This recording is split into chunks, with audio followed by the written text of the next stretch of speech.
si je meurs avant vous, je vous demande de m'enterrer à Chitry-les-Mines. Et sur ma tombe, vous mettrez un petit buste avec les titres de mes ouvrages, simplement, rien que ça. Puis d'ailleurs, je vous enterrerai tous.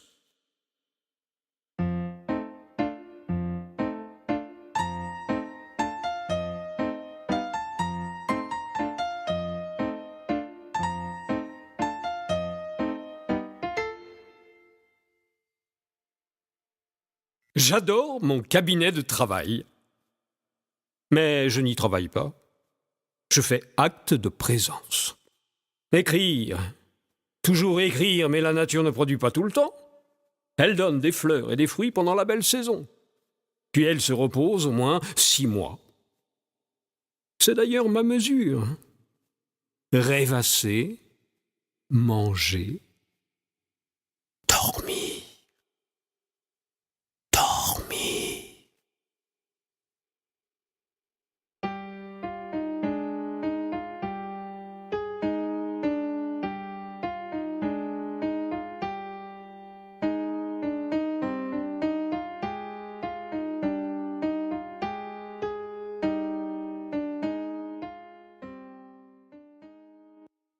On peut voir à travers ma barbe combien j'aurais été laid sans.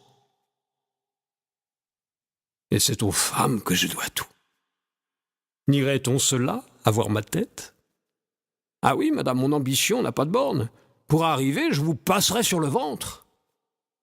L'œil des femmes qui écoutent des vers. Quel dommage que l'oreille n'est pas une expression. L'on verrait de jolies petites oreilles de femmes ressembler à des oreilles de veau. Et elles écoutent.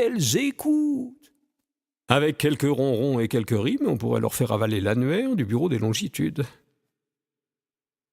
Rosemonde.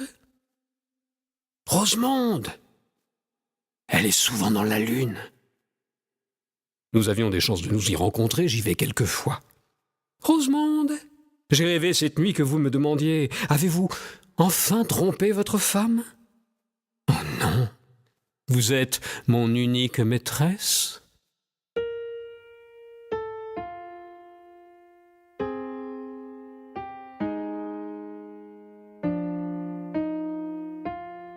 Mon père ne s'est-il pas tué par peur de la mort?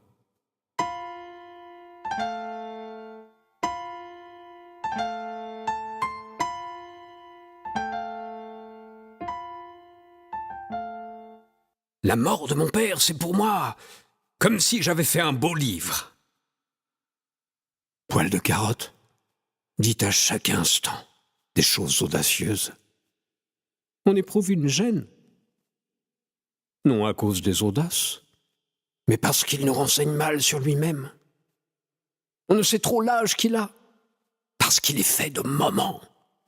Ce n'est pas un être qui se compose, c'est un être qui existe. J'aurais pu l'arranger, le tailler. Je n'ai pas voulu.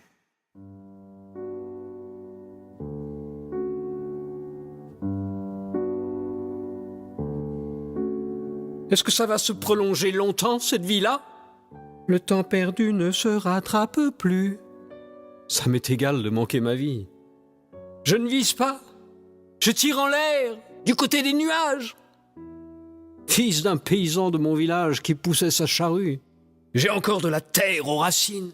J'irai au ciel en sabots. Si je pouvais m'arranger avec Dieu, je lui demanderais de me métamorphoser en arbre. Un arbre qui regarderait mon village. Une nouvelle famille, ma famille d'arbres.